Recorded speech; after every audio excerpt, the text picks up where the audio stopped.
Welcome, everybody. I'm glad you took time out of your day to learn a little bit about the American Recovery Plan. It's a great opportunity for us as IAFF leaders to tap into what Congress recently passed and President Biden signed into law, a $1.9 trillion stimulus package. The stimulus package is designed to address the continuing pandemic economic repercussions, which have impacted our members and their families, and of course, our livelihoods. We have detailed information about certain provisions of the law and how you can take advantage of the funding and the benefits at the state and local level. As affiliate leaders, you're on the front lines working with your governors and your local leadership to protect the staffing levels, resources, training, et cetera, and most importantly, to protect our members and their families.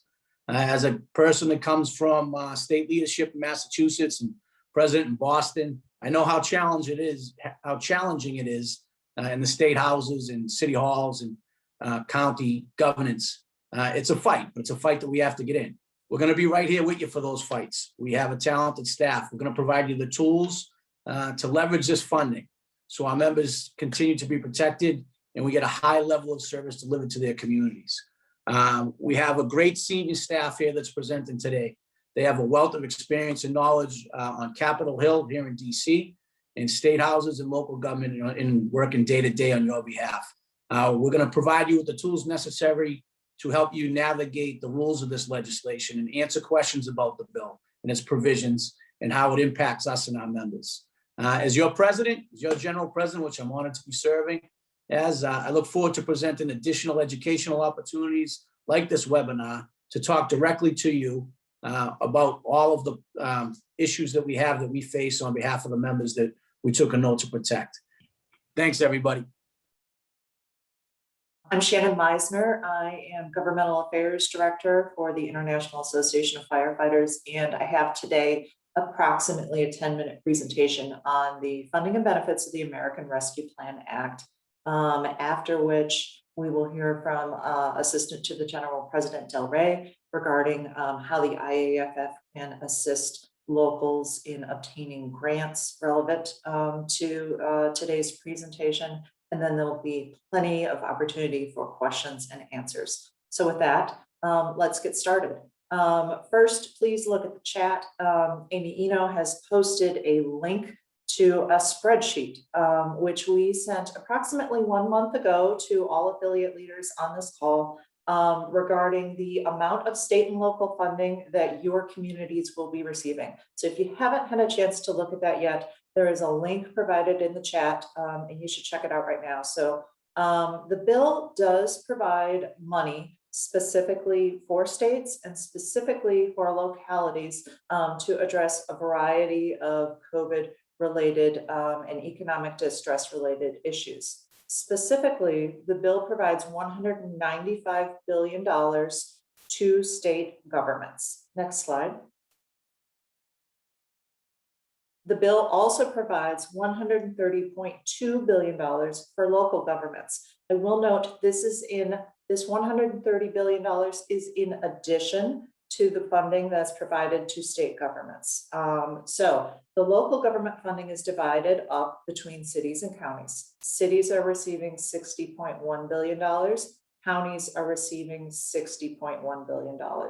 And for cities, unlike previous versions of state and local funding that was provided by the Congress, smaller communities will be receiving a portion of this money. You can see on the screen how that is divided up. And again, to learn how much your own city will be receiving from the COVID bill, please refer to the spreadsheet. Next slide. So funding is great, but more importantly, we need to know how this funding can be spent. And there are restrictions on how it can be spent, more restrictions than were on previous rounds of funding from previous bills in 2020. So you can see that the bill I've listed here, the bill provides 4 broad categories for how this state and local funding can be spent. It can be spent very broadly to respond to the public health emergency or its negative economic consequences, for necessary improvements in water, sewer, or broadband infrastructure. And then these two to pay real close attention to, For funding government services, and this obviously would include fire, to the extent of the reduction in revenue resulting from the pandemic relative to revenues collected in the most recent fiscal year. And then premium pay, which we often call hazard pay, to public employees that are performing essential work, including firefighters. Next slide. So, it's not really clear what this means on a practical level. As it relates to funding for fire departments, the statutory language isn't as clear as we would like. It states that you can fund government services to the extent of the reduction in revenue over the past year. So I think very clearly, if you have incurred cuts of any kind that your city is attributing to reduced revenues, this state and local funding can be used to restore those cuts. So if, for example, you had a reduction in staffing, or if you had your overtime budgets cost, or your training budgets cost, and your city is saying, well, we can't do this because of a reduction in revenue, this funding can be used to restore those cuts. What's less clear is the statutory language regarding responding to the public health emergency or economic crisis. The bottom line is that interpreting this language will be the responsibility of the Department of the Treasury. And they are currently working on guidance that clears up some of these questions. That guidance is expected to come out at or around May 10th. And we have been speaking to staff at the Department of Treasury, advocating on your behalf. We are advocating that this funding be used as broadly as possible. We've heard from many of you that your cities are saying, well, this money can't be used for this or that. We are having a different conversation with the Treasury where we are letting them know some of these concerns. And our interpretation of what their response will be that indeed there will be a broader availability of this funds than the plain language of the bill may lead one to believe. For example, we have shared with the Department of the Treasury that many of our affiliates have given up benefits over the past year because of economic circumstances. So they've given up merit raises, or they've given up addition, filling the position. The department understands that, and we will see what comes out from their guidance on May 10th. But we do expect that a broader category of uses will be available than perhaps the plain reading of the statute presents. So that's funding for fire departments. Premium pay is a little bit more straightforward. The bill allows for this funding to be used for premium pay. It does have a few restrictions. The premium pay is capped at $25,000 with respect for any single eligible employee, and it's to be provided at a rate of no more than $13 per hour. So basically, your cities can spend money on any of these activities, all of these activities, or none of these activities, or a portion here, a portion there. If they wanted to spend the entirety of this money on sewer or broadband, they could do so. So we do strongly suggest that you approach your city managers, approach your mayors, and make your case clear. You don't want to be at the back of the line, as President Kelly said, because I promise you, everyone else is already making their case to your city governments. So if you have a fire department need, go make your case. The guidance will be coming out at or around May 10th, at which point you will be in a better position to work with your city government if you've already identified what shortcomings you have and what your needs are. Next slide. So when is this money coming? It's coming in two tranches. 50% is allocated immediately, which in this case means at or around May 10th. The remainder for cities is coming 12 months later, 1 year later. For states, the Treasury may choose to hold back 50% for 12 months, but that's at the discretion of the Secretary. Next slide. The bill also provides an additional $50 billion for the Disaster Relief Fund. You've probably heard us talking about this over the past year. You may have heard us talk about it, call it public assistance, FEMA funds, Stafford Act funds, but this is the pot of money for which fire departments can seek reimbursement for a wide variety of COVID-related activities. And due to an executive order passed by President Biden in January, reimbursement, which was previously available at 75%, is now available at 100%. So if you have not sought, if your department has not sought reimbursement through the DRF to date, they still have the opportunity to do so. And as I mentioned, it is a very wide variety of reimbursable expenses here. It's a 200-page document on it, which we can share to anyone who's interested. But basically anything COVID related. So if you've had to purchase PPE, get reimbursed for it. If you've had to incur extra overtime, backfilling positions that was necessary due to quarantine, you can get reimbursed for it. If you had to provide meals to quarantined individuals, you can get reimbursed for it. The list goes on and on. So please do continue to take advantage of the DRF. Next slide. The bill also provides a new benefit for those of you that provide EMS services. So this is a very narrow treatment in place benefit. As most of you know, currently to receive reimbursement from Medicare for your EMS services, you must transport those individuals to the hospital. In this instance, for the duration of the public health emergency, so until COVID is over, whenever that is, Medicare is going to allow reimbursement for treatment in place under very narrow circumstances. And those are when your community EMS protocols dictate that the patient not be transported to a medical facility. So what does this look like in practical terms? If your hospital is full of COVID patients and they say, don't bring anyone else here, you could get reimbursed for your care for that patient. If your EMS protocols dictate that right now we don't want to bring a certain category of maybe non-emergent patient to the hospital, diabetics who maybe had a dizzy spell or falls that don't have any injuries, they don't want those brought to the hospital, you could receive reimbursement for your activities treating those patients. But again, this is very limited authority. It is temporary for the length of the public health emergency. And we do know that HHS will be coming out with, the Department of Health and Human Services will be coming out with further guidance on how exactly this will work within the next week or so. And we'll share that when we have it. Next slide.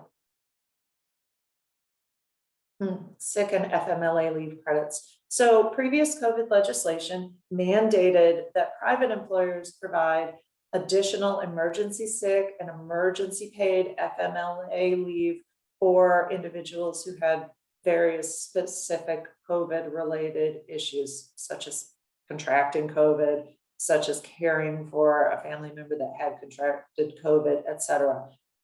This was voluntary for public safety workers. The bill in question has not renewed the mandate, but what they've done instead is they have established an incentive for state and local governments to hopefully provide their employees with this emergency sick and emergency paid FMLA leave. This is 10 days of sick, 10 weeks of FMLA leave. And what they've done is they've established tax credits so that your employer, should they choose to provide this leave to its employees, can claim up to $12,000 per employee on their FICA taxes. So essentially the employer's share of Medicare taxes that they pay to the federal government. So again, this is not something that your state or local government is required to provide to you, but Congress hopes that they do, and thus they have established this incentive. Next slide. The bill also contains $80 million to address mental health concerns in public safety officers and healthcare professionals. So this is supposed to look like training to address suicide, burnout, substance abuse related issues within the fire service. And it will be grants to state or local governments or nonprofits such as the IAFF to help establish these sorts of programs and deliver these sorts of programs in your department. We are currently working with the Department of Health and Human Services to develop what this program looks like. The bill does not have a lot of specific details, but do know that this is coming within the next few months, and that there will be additional support to provide these sorts of programs in your local fire department. Next slide. And then last but not least, the bill contains additional funding for the Safer and Fire grant programs, which provide funding for personnel, apparatus, training, personal protective equipment, et cetera. This is 300 million additional dollars. This is in addition to the funding that was provided by Congress in December, which was $720 million. Essentially, on a practical level, what this means is that the next round of AFG and SAFER funding will be slightly less competitive than it's been in the past, because there's more money available. So if you have not been successful in receiving a SAFER or AFG grant in the past, I do encourage you to take a hard look at it this time around and see if there is a need that these programs can fill. And with that, I'm going to turn the presentation over to Elizabeth Del Rey, Assistant to the General President, to talk more about SAFER and AFG and how the IAFF can help you with these funds. So good afternoon, everybody. As Shannon just mentioned, we've got extra money next year, which is a good thing. I anticipate this money, after talking with my contacts at FEMA, to be mingled with the upcoming fiscal year 21 cycle of AFG and SAFER. So if you just applied for SAFER and AFG, and I know that some of you have, because I'm recognizing some participants on here, good luck. FEMA actually hasn't finished those reviews yet. They were done virtually. It takes a lot longer to do that. They're having some system glitches. So they are underway. Any of those awards will need to be made before the end of September. So the next year's funding is fiscal year 21. That's going to include this extra money that Shannon just mentioned. I expect that's going to open after October 1st. The sooner FEMA can open it, the better. Again, they have some system glitches, so everything's subject to change. However, I'm going to expect AFG to open in October and SAFER to open, let's say in November, always subject to change. Each time those application periods are open, they're only open for 30 days, unless they're straggling a holiday like Thanksgiving or Christmas or something like that. Then you might get some extra days on there. They're always due on a Friday at 5 o'clock Eastern time. Please do not wait until the last week to get started, and do not wait until the last day of to submit your application, because there have been challenges with the system and people are getting locked out this last go around, and that's not good, because it's a lot of work and effort, as I well know every day, putting time and effort into a grant application only to see it, a small glitch and then you don't get it in. If you are not yet thinking about applying, think now. Start now. Now is time to get registered in the FEMA Go system, which is GO, Grant Objectives, or Grant Outcomes system that FEMA uses. It's a new system. You're going to need to pull your most recent budget numbers and staffing numbers. So there's a lot to do, and we are here for you to provide you technical assistance. What that means is myself and my staff will make sure, through reviewing your application, however many times we need to do that, we can review your application to make sure it's going to be the most complete and competitive when you submit it. Now, we're heavily involved in these grants. As you heard Shannon talk and Dave talk, they're very involved on the Hill, making sure the authorizing language is right and up to date. We're getting money appropriated for these programs. We also have rules in there that say we have to participate in an annual criteria development meeting. That means we get to help set the priorities each year. We sit around the table with ourselves, the fire chiefs, the volunteers, the fire marshals, so forth and so on, to say, what should the priorities be this year? What should these questions that we ask on the applications be? How much should we be weighting those questions when it comes to your scoring? So we have a lot of inside scoop behind the scenes on how these applications are being reviewed. So I strongly consider, you guys need to consider having us look at that. If you're getting any pushback from your department, your fire chief, your city council saying, oh, there's matching funds required. No, we don't want to do it. Last time we had to do this. Keep in mind the rules for these grants change, particularly for SAFER, almost every fiscal year. Sometimes waivers are allowed, sometimes they're automatic, sometimes you have to request them. We do have the ability to have waivers this next go around. They are not automatic, so we will have to request them, but it's not insurmountable. So keep just a reminder that SAFER is for your frontline firefighters. This is for you to increase your staffing for a minimum of 4 people on your engine. And if it's not going to make you 100% compliant. If it gets you from 50% to 75%, that's a good application as well. So don't worry about being 100% compliant 100% of the time.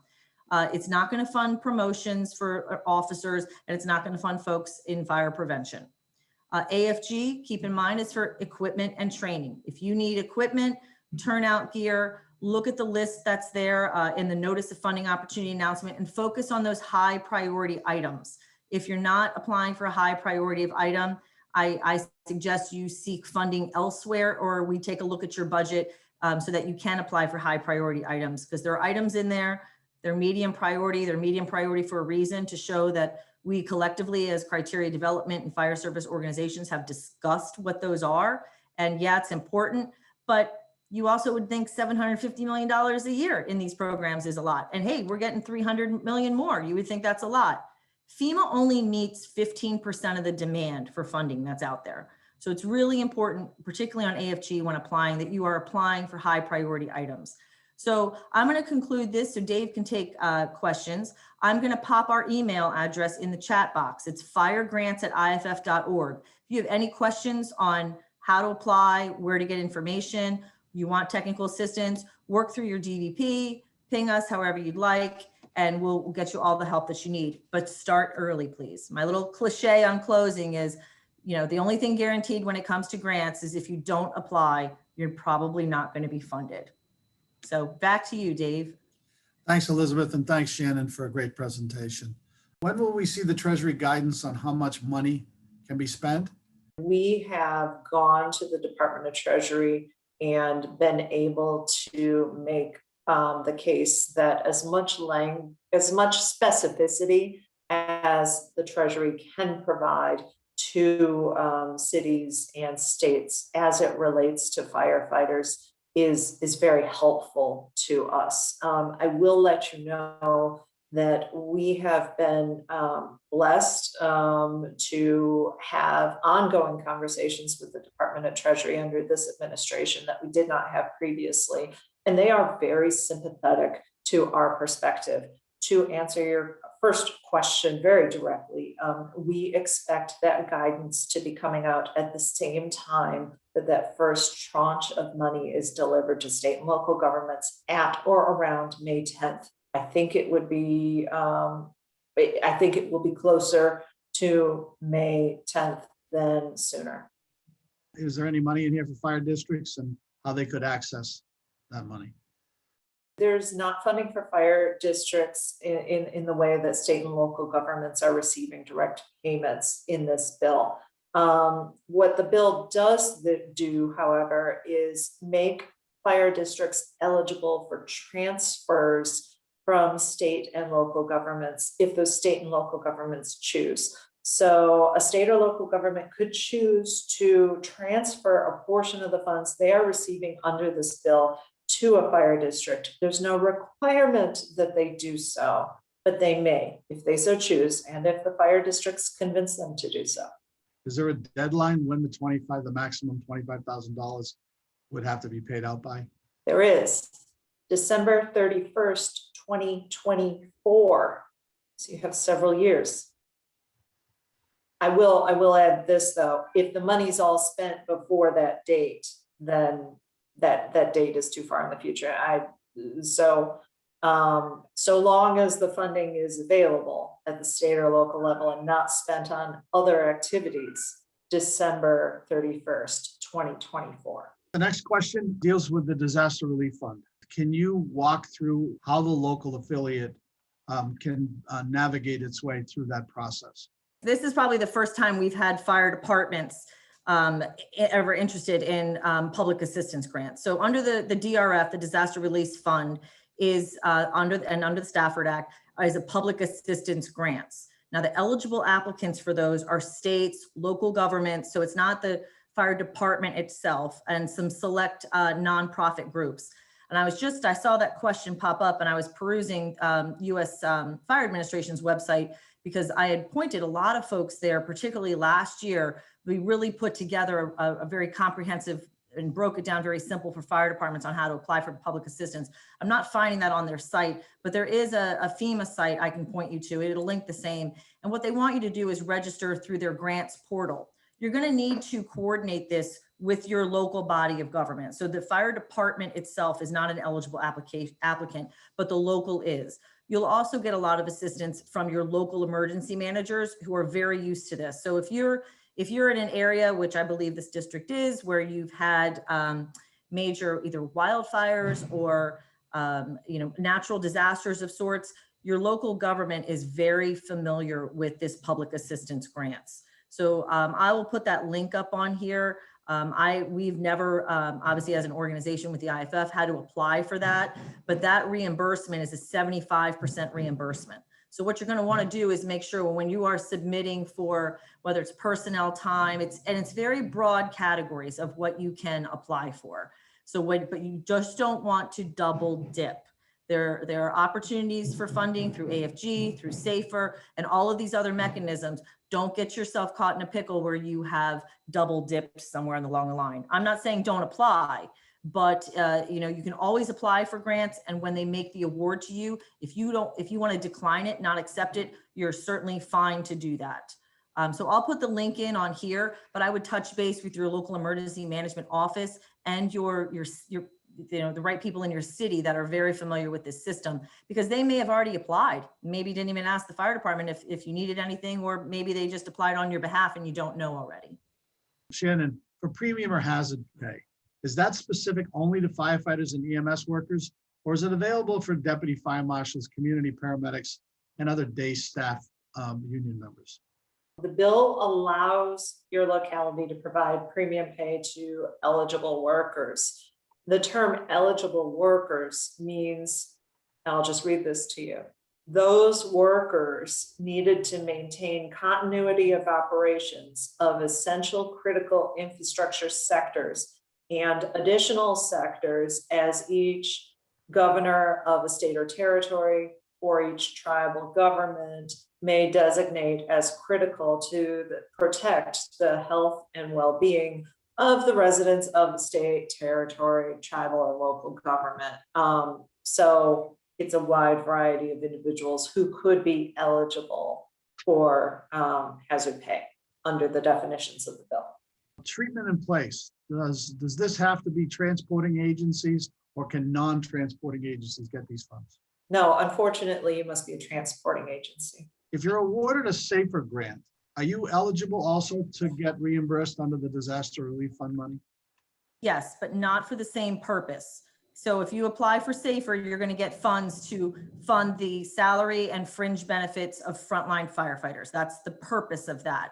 If you want to apply for disaster relief funding, public assistance funding, whatever it may be for, I don't know, PPE, SCBA, things of that nature. Again, you probably got to make that link to COVID, because the disaster relief fund, keep in mind, is open now because of COVID. COVID is a major national disaster, hence the fund being open for you to apply to, but there's got to be a link to that. So there's no prohibition to receiving, well, I have SAFER funds and now I can't apply for this.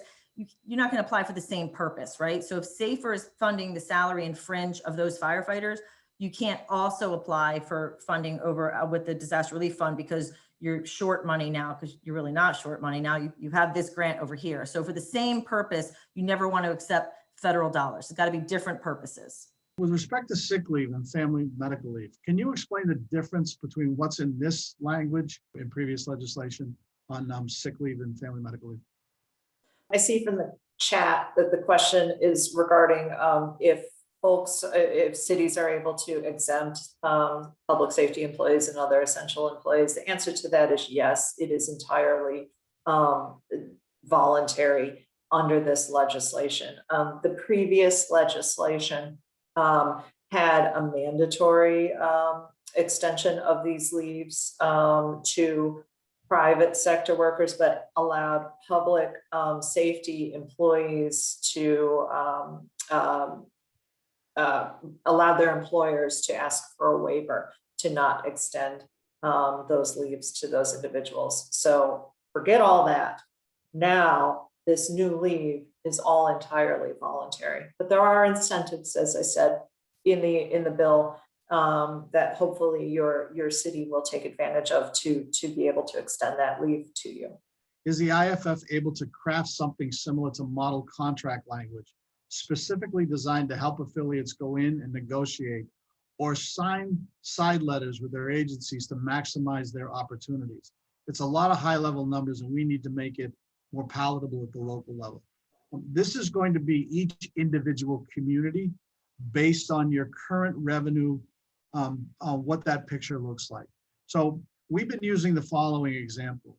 In June of 2019, when the fiscal year budgets were put together, there was no possible way to imagine a pandemic. So they set forward a revenue plan and a spending plan. And as everyone on the call knows, there's two sides of the budget. There's the projected revenue they're going to receive, and then there's the projected expenditures.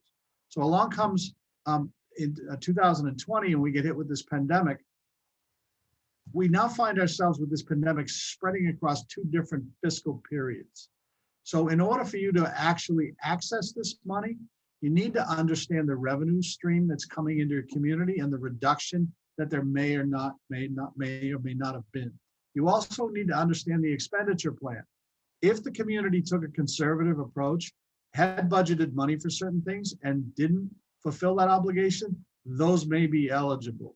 So in these special circumstances, as you're beginning to understand who the decision makers are and who's going to make the priorities, the spending priorities of this money, you need to talk to your district vice president about ways in which the international can help you understand better your specific community standing. And the only way to do that, unfortunately, is you've got to dive into the numbers and look at that. Can you receive premium pay and apply for SAFER, or is that be considered double dipping? So right now, SAFER does have a salary cap unless that's waived. This year, in fiscal year 20, if you just applied, that was actually waived. You don't have to worry about that. Going forward, FEMA has to request waivers in fiscal year 2021. If you're going to request the salary cap waiver, you've got to be able to justify some sort of economic hardship. I'm fairly certain it's not going to be an automatic waiver on that. They're probably only going to fund the frontline baseline salary and fringe that you need that. But hey, it doesn't hurt to put it in. If the general rule of thumb is on the grants, unless it's explicitly prohibited in the notice of funding opportunity announcement, which is the guidebook on how to apply. If it's expressly prohibited, all right, it's prohibited. But if it's not, ask for it. What'll happen is it'll go through the review process. And then when it gets a post-panel review being done by FEMA, they'll look at it and be like, well, wait a second. Either we have a salary cap in place or we don't, depending where we are with the waivers. Or, yeah, this looks good, but we can't cover this extra premium pay. They're just going to have a discussion with you on that. It's not going to be an automatic like, oh, we don't have to fund you. Let's go to the next application. They'll have a discussion with you. So I don't know if that's yet been determined, but my guess is based on experience and knowing how FEMA operates, it's going to be that baseline frontline salary and benefits. There's nothing to prevent someone from applying for a SAFER grant for the salary and benefits to hire new firefighters or restore firefighters, and also seek premium pay from the local funds that are being allocated. There's no prohibition against that. Right. And that's a great example of two separate things, right? You could potentially have one pot of money paying for the salary and fringe and another pot of money paying for the extra pay. Shannon, can you explain the retroactivity with respect to the premium pay? How far back can they go? And so for premium pay, you can go back to the beginning of the public health emergency, which is January 31st of last year. So the amount of premium pay that one could receive under the formula outlined in the bill is up to $25,000 calculated on hours worked back until January 31st, 2020. And then we've got several comments and questions in here about the $80 million funding for mental health? And how can locals access that? Or is there a grant to be reimbursed? Or what types of organizations might be putting in for that 80 million? So it would be a grant or a contract, not reimbursement. And the bottom line is we don't know yet because the program is still being built. So as soon as we have more information, we will drive that out to locals. We do know that eligible entities will include local governments and nonprofits.